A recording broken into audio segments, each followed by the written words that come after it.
Hello दोस्तों, welcome back to my video. अगर मैं आपसे पूछूं कुछ इंटरेस्टिंग मिस्ट्रीज के बारे में इस दुनिया के, तो आपके उस लिस्ट में बर्मुडा ट्रायंगल का नाम मे बी फर्स्ट और सेकंड लिस्ट पे होगा।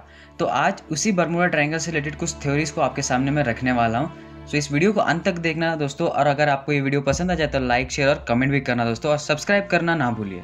चलते हैं मेरे इस वीडियो की तरफ।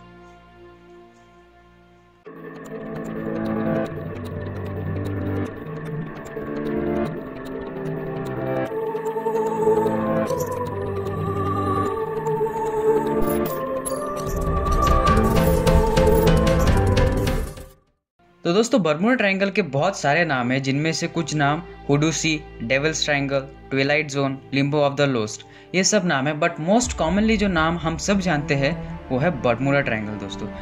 आप सोच रहे होंगे बर्मुडा ट्रायंगल को बर्मुडा ट्रायंगल क्यों कहा जाता है? क्योंकि ये एक ट्रायंगल के शेप में दिखता है दोस्तों। क्योंकि दोस्तों जो भी शिप्स या प्लेन्स यहाँ पे गायब हुई है, ये इन तीनों जगहों के बीच में हुई है। ये तीन जगहों के नाम है फ्लोरिडा, प्यूर्टो रिको, बर्मुडा दोस्तों। इन तीनों जगहों के बीच में ही ये मिस्टीरियसली कोई भी प्लेन हो या कोई भी शिप हो गायब हो जाता है दोस्तों।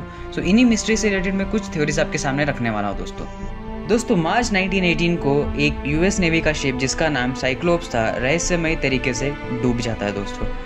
इस शिप को ढूंढने के लिए बहुत सारे सर्च ऑपरेशन कंडक्ट किए गए दोस्तों, लेकिन ना ही इस शिप का कोई इन्फॉर्मेशन मिला, ना ही इससे रिलेटेड कोई मलबा मिला दोस्तों।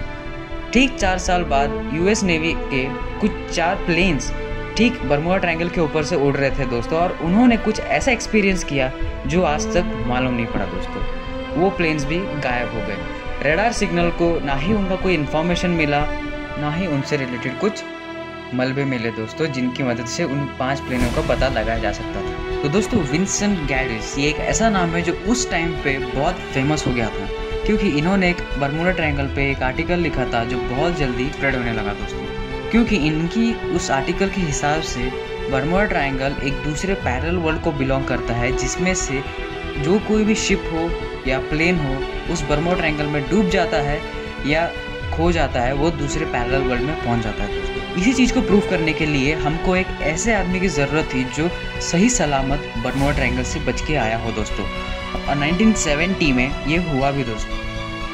ब्रूस ग्रैनन दोस्तों, ये दुनिया के पहले व्यक्ति है जो बर्मुडा ट्रायंगल से सही सलामत लौट के आए हैं। 1970 में ब्रूस ग्रैनन और उनके पिता और उनके कुछ फ्रेंड्स बिजनेस ट्रिप की वजह से बहामा से मियामी शहर जा रहे थे दोस्तों। सो उन्होंने तय किया कि हम बर्मुडा ट्रायंगल के ऊपर से जाएंगे।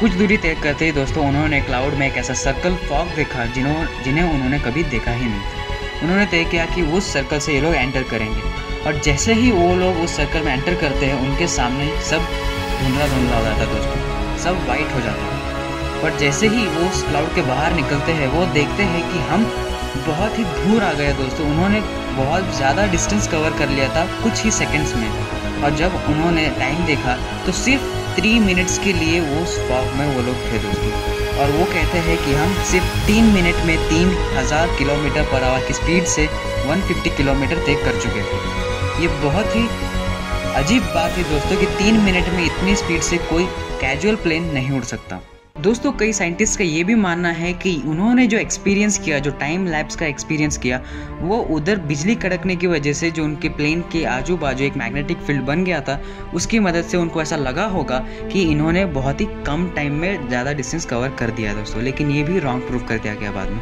कुछ साइंटिस्ट ये भी कहते हैं, पेपर पे अगर आप 2 पॉइंट को कंसिडर करें, पॉइंट ए और पॉइंट बी, और उस पेपर को आप फोल्ड कर दे, सो आप ये बात का अंदाज़ा लगा सकते हैं कि पॉइंट ए से पॉइंट बी को जाने के लिए कितनी कम डिस्टेंस की ज़रूरत है दोस्तों। सो इसी चीज़ को हम टाइम ट्रैवल कहते हैं, एक जगह से दूसरी जगह जाना दोस्तों। सो ये थ्योरी भी दोस्तों, ये थ्योरी को रॉन्ग तो प्रूव नहीं किया गया, लेकिन कुछ साइंटिस्ट ये थ्योरी को राइट भी मानते हैं दोस्तों। अब चलते हैं हमारे मॉडर्न थ्योरी की तरफ, जो इन सब मिथ्स को एक करेक्ट वे में डायरेक्ट करती है दोस्तों। साइंटिस्ट ने एक टर्म निकाला है जिसका नाम है एयर बॉम्ब। ये जो बॉम्ब है ये मेनली क्लाउड्स में जनरेट होता है उधर बिजली कड़कने की वजह से दोस्तों। ये कोई नॉर्मल बॉम्ब नहीं होता दोस्तों, इसमें इतनी पावर होती है कि अगर ये एक बार बर्स्ट हो जाए तो ये समुद्र में 39 फीट तक का वेव जनरेट कर सकता है दोस्तों। तो आप इसी बात से अंदाज़ा लगा सकते हो कि कोई प्लेन या कोई शिप अगर इस 39 फीट के वेव के सामने आ जाए तो उसका बचना नामुमकिन है दोस्तों। लेकिन दोस्तों अगर आप देखिए, अगर इन सब बातों को आप साइड में रख के सोचे कि 100% केसेस में से सिर्फ 10% ऐसे केसेस मिले हैं जिनमें कुछ लापता प्लेन्स या शिप्स के पार्ट्स मिले हो दोस्तों, लेकिन बाकी के 90% केसेस में ऐसा हुआ ही नहीं है दोस्तों। उनके ना पार्ट्स मिले ना कोई इन्फॉर्मेशन मिली है दोस्तों। तो दोस्तों अगर आप मेरे चैनल पर नए हैं तो प्लीज़ सब्सक्राइब जरूर करें। अगर आपको ये वीडियो पसंद आए तो लाइक शेयर और कमेंट भी करें दोस्तों। Thank you for watching.